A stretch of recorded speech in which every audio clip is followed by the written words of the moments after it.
What if your entire life was defined by the pain of a single moment?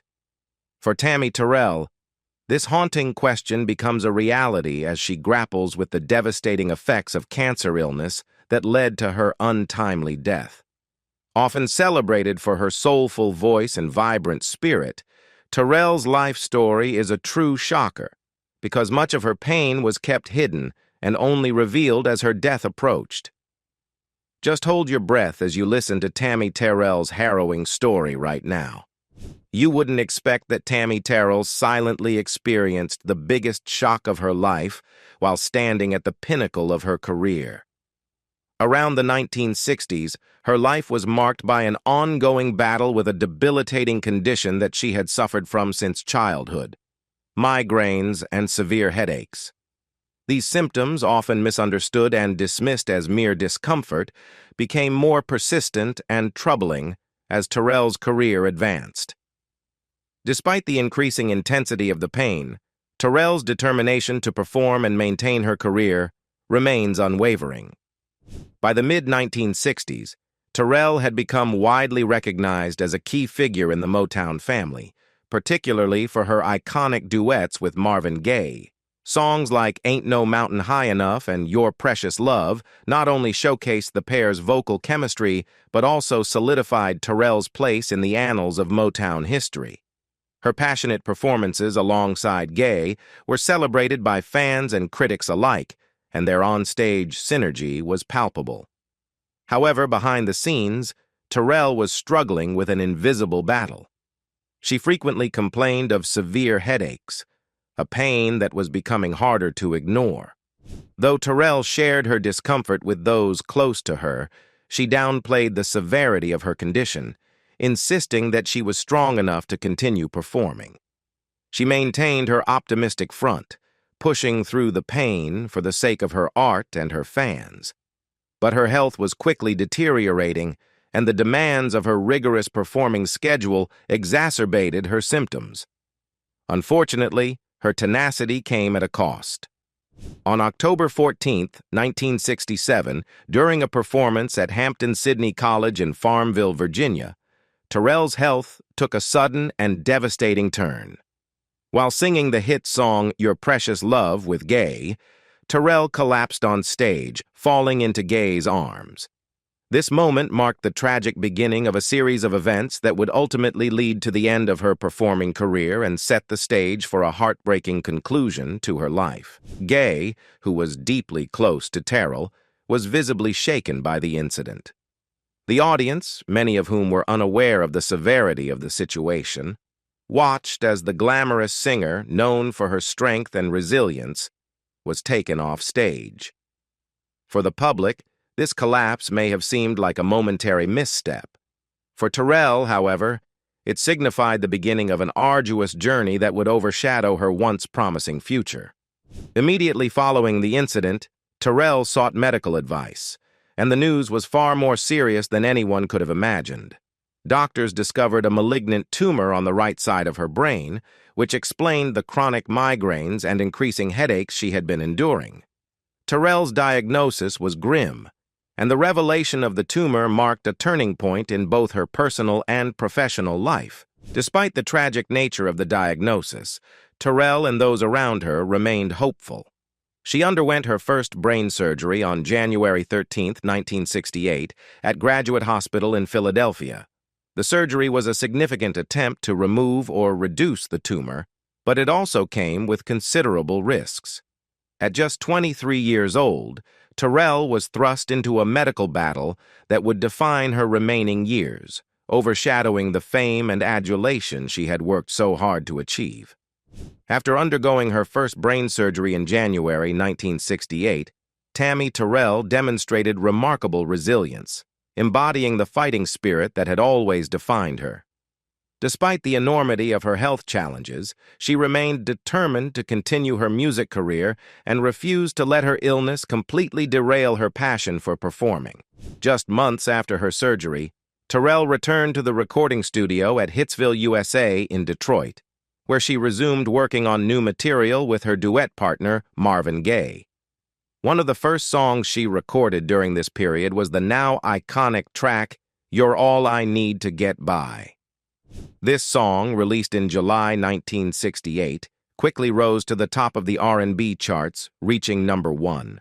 One and further cementing the incredible synergy between Terrell and Gaye. The song's lyrics, which speak of unwavering devotion and support, resonated deeply with audiences, especially given the rumors circulating about Terrell's health. Her voice remained as powerful and emotive as ever, even as she battled an aggressive illness that threatened to take it away. The success of You're All I Need to Get By was followed by another chart-topping hit, Ain't Nothing Like the Real Thing, a duet also recorded with Gaye. Both songs showcased the soulful, heartfelt connection between the two performers, continuing to captivate fans and critics alike. While the public saw Terrell as an optimistic, hard-working artist on the mend, the reality behind the scenes was far more troubling. Despite her optimism and a brief return to the studio, Terrell's health continued to decline.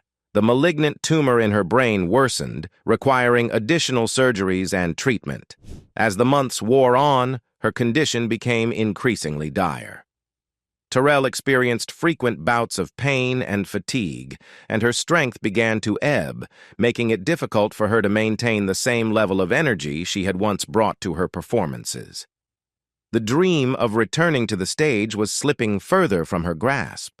By 1969, it became clear that performing live was no longer an option. Doctors were adamant that Terrell needed to cease all live performances due to the risk that her worsening condition posed. The physical and mental toll of her illness had become too great, and while Terrell fought to keep her career alive, her health forced her into an early retirement from the stage. For a young, vibrant star like Terrell, the inability to perform live, a space where she had always thrived, was an immeasurable loss. In the same year, Motown, recognizing both Terrell's talent and the demand from her fans, decided to release her first and only solo album, Irresistible. The album, issued in early 1969, was a bittersweet achievement in Terrell's career. While it was her first solo project, the album's release came under tragic circumstances, as Terrell was too ill to actively promote or participate in its success. Unlike many artists who are able to tour and appear in media to push their albums, Terrell was forced to watch from the sidelines as her music was released into the world without her. The story behind the production of Easy, the third and final album featuring the iconic duo of Tammi Terrell and Marvin Gaye, is as clouded by controversy as it is marked by tragedy. Released in 1969, Easy was initially intended to continue the success of the pair's previous collaborations, following chart-topping hits like Ain't No Mountain High Enough and You're All I Need to Get By. However, by the time work on the album began, Tammi Terrell's health had declined significantly. After several surgeries to remove the malignant brain tumor that had been discovered in 1967, Terrell was too ill to record, and this reality created a difficult situation for Motown. As the project proceeded, different accounts of how Easy was produced began to emerge. Marvin Gaye and Valerie Simpson, one of the principal songwriters and producers behind much of the duo's music, would later offer conflicting versions of the events surrounding the album's creation. According to widely circulated reports, including those in the book Marvin Gaye, What's Going On, and The Last Days of the Motown Sound, Terrell's deteriorating health made it impossible for her to contribute her vocals to the album. As a result, Motown allegedly made the controversial decision to have Valerie Simpson step in and record the majority of Terrell's parts, all while maintaining the public illusion that Gaye and Terrell were singing together. Simpson's voice was mixed with Gaye's, and the album was marketed as another duet between the beloved pair. For Simpson, the experience was reportedly a sensitive and painful one. Simpson, along with her writing partner and future husband Nicholas Ashford, had been responsible for penning many of the songs that Gaye and Terrell had made famous.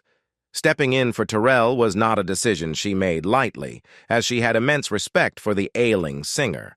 According to some accounts, Simpson later reflected that she was simply doing her job, trying to help finish an album when Terrell could no longer physically do so. There was no malicious intent behind her involvement, but rather a pragmatic solution to an unfortunate reality.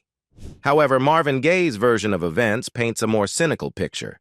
Gaye, who had become emotionally devastated by Terrell's illness and eventual death, would later suggest that the decision to have Simpson stand in for Terrell was driven by financial motives rather than artistic or compassionate reasons.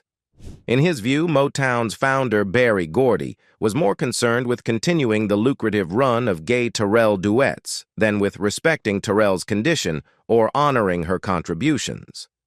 Gaye reportedly referred to the move as another money-making scheme on BG's part, implying that Gordy was exploiting the public's attachment to the Gaye-Terrell partnership, even though Terrell was too sick to participate. In addition, according to Valerie Simpson, who co-wrote many of the songs for the album alongside her partner Nicholas Ashford, Tammi Terrell did indeed participate in the recording of Easy. Simpson acknowledged that Terrell's health had declined considerably by that point, and because of her ongoing battle with a brain tumor, she was not always able to maintain the stamina required for lengthy studio sessions. As a result, Simpson laid down guide vocals, temporary recordings meant to help structure the song, while waiting for Terrell to recover enough strength to record her own parts. Simpson insisted that whenever Terrell felt well enough, she would be brought into the studio to sing over these guide tracks, ensuring that her voice made it onto the final product. This version of events was in direct contrast to the account that Marvin Gaye gave in later years, in which he suggested that Simpson's voice had replaced Terrell's in its entirety.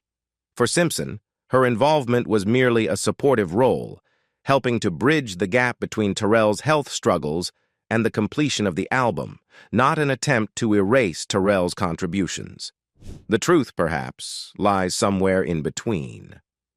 Given Terrell's declining health, it is plausible that some tracks were a blend of her voice and Simpson's, with the latter filling in where necessary. However, Simpson's insistence that Terrell did sing on the album serves as a reminder of the singer's extraordinary dedication to her craft, even in the face of overwhelming illness. Despite the controversy, Easy produced several successful singles that reinforced the enduring appeal of the Gaye-Terrell partnership.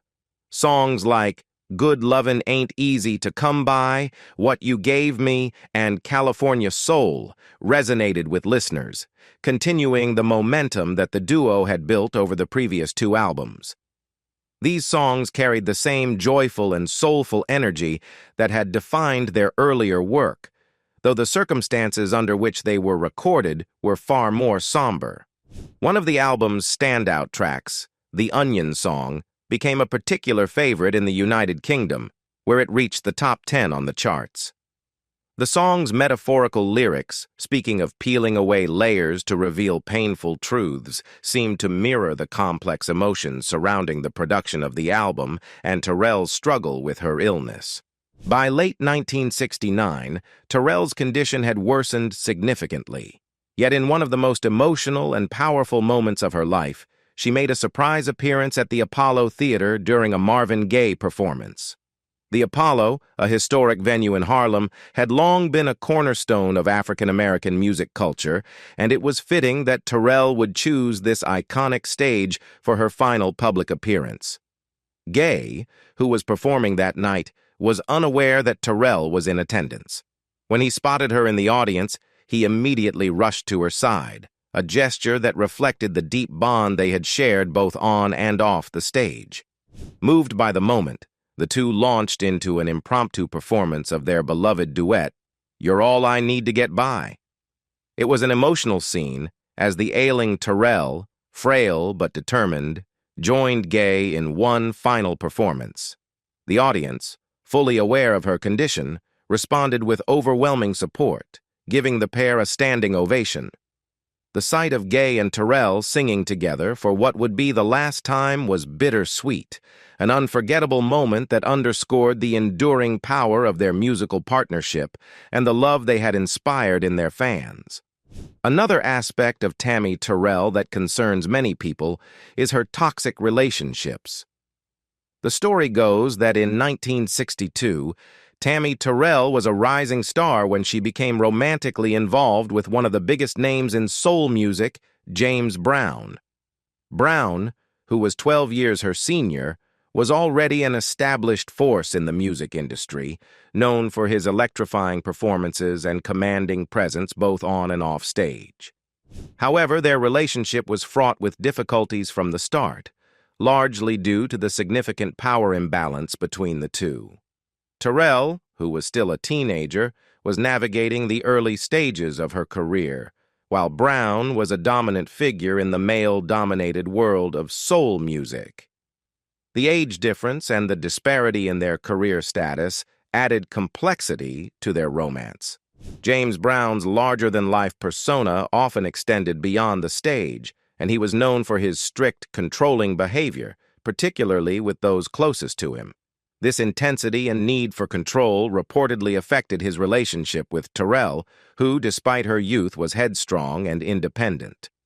Brown's volatile temperament and his need to exert control over his romantic partners made their relationship tumultuous. While the details of their time together are sparse, those who were around the couple during this period noted that the relationship was emotionally taxing for Terrell. Brown's demanding nature and his tendency to be possessive likely contributed to the strain. One of the more notable accounts of the difficulties in their relationship came from Bobby Bennett, a former member of James Brown's backing group, the famous Flames. According to Bennett, Terrell's decision to leave Brown came after a particularly serious disagreement in 1963 during one of their tours. While the exact nature of the argument remains unclear, it was indicative of the deeper issues that had plagued their relationship for some time. Brown's controlling behavior and the pressures of life on the road had taken their toll on Terrell, and she had reached a breaking point. Bennett, who witnessed the incident, described how Terrell made the bold decision to leave Brown after the confrontation.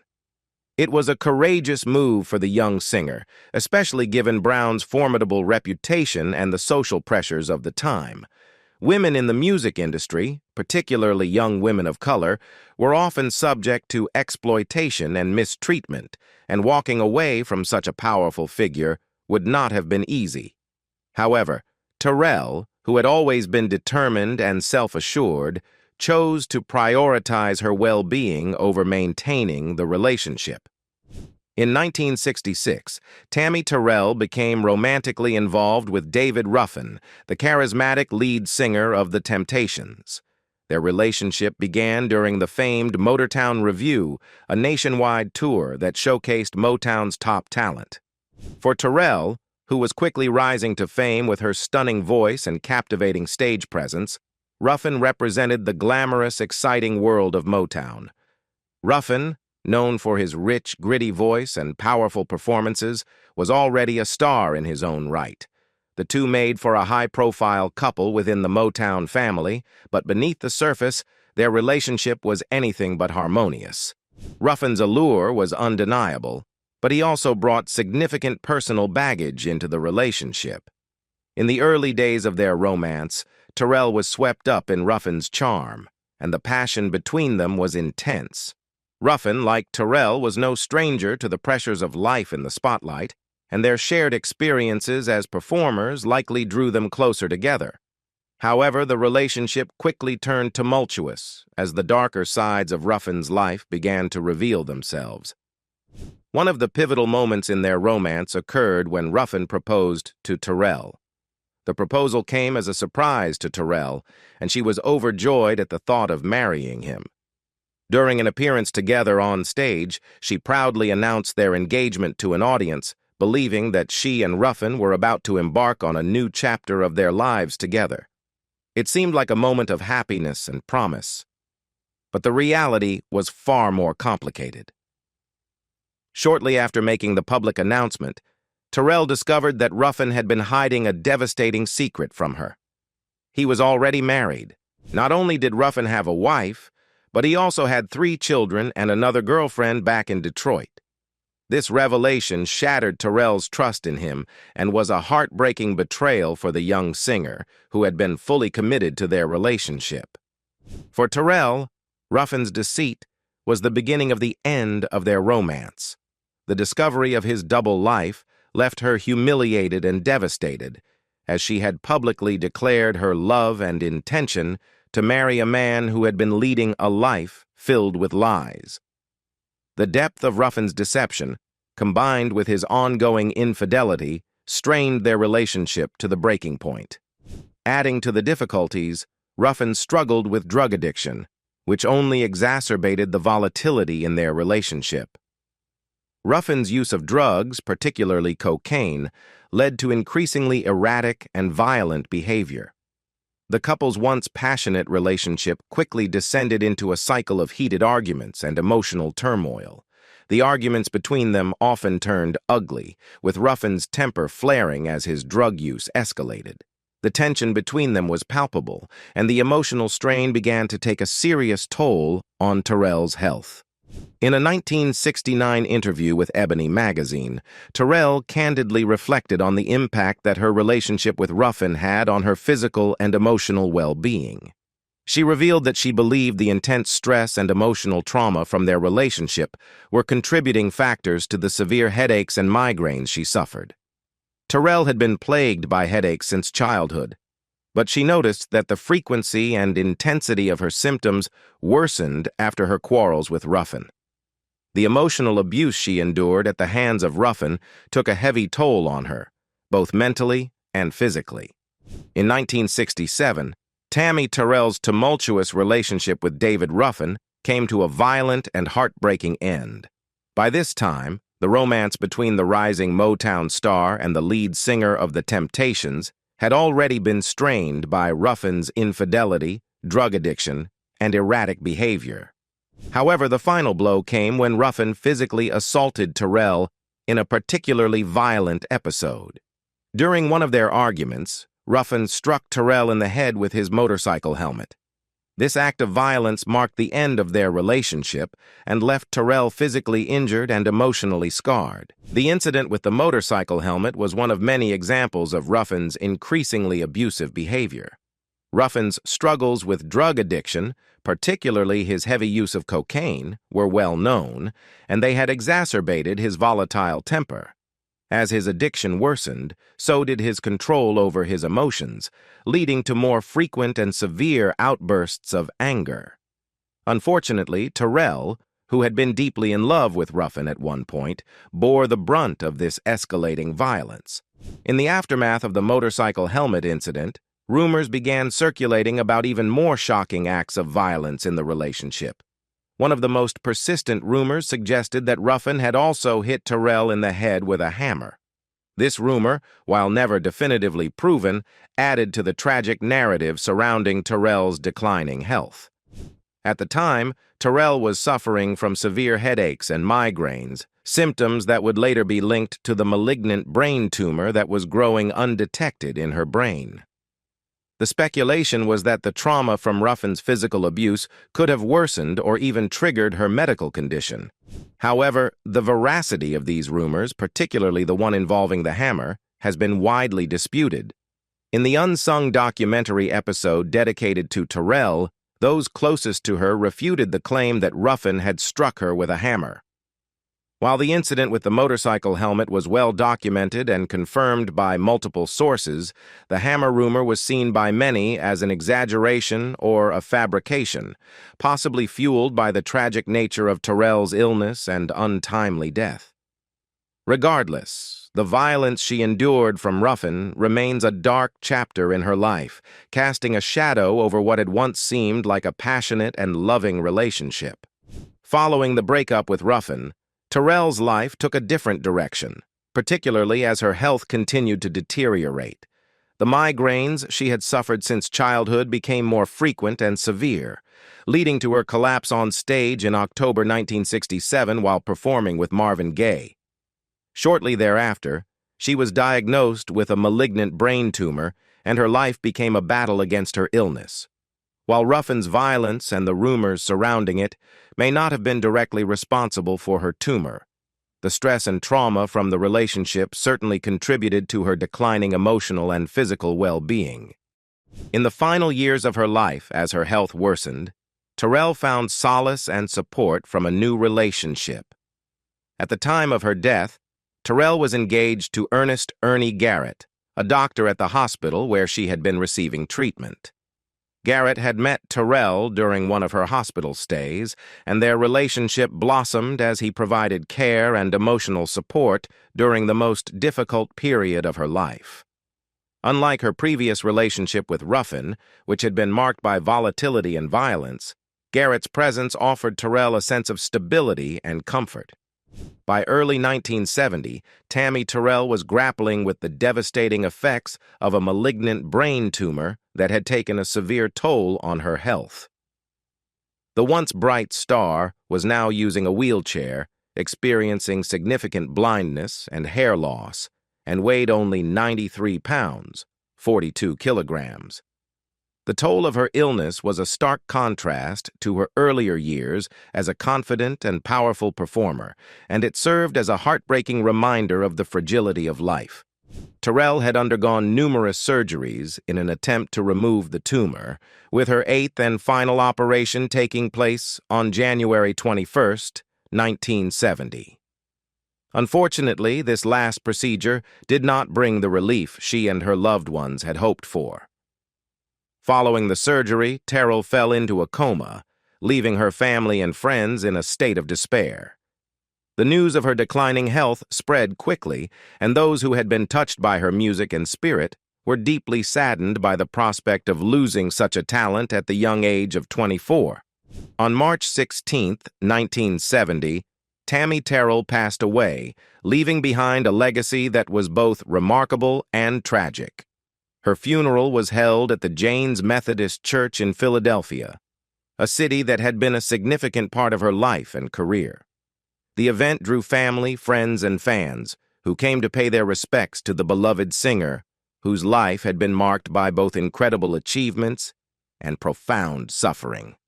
What do you think about Tammi Terrell's tragic life? Leave us your comments in the section below. We hope you have found this helpful video. Don't forget to leave a like, share, and subscribe to the channel if you like it. Thank you for watching this, and see you in the next videos. Goodbye.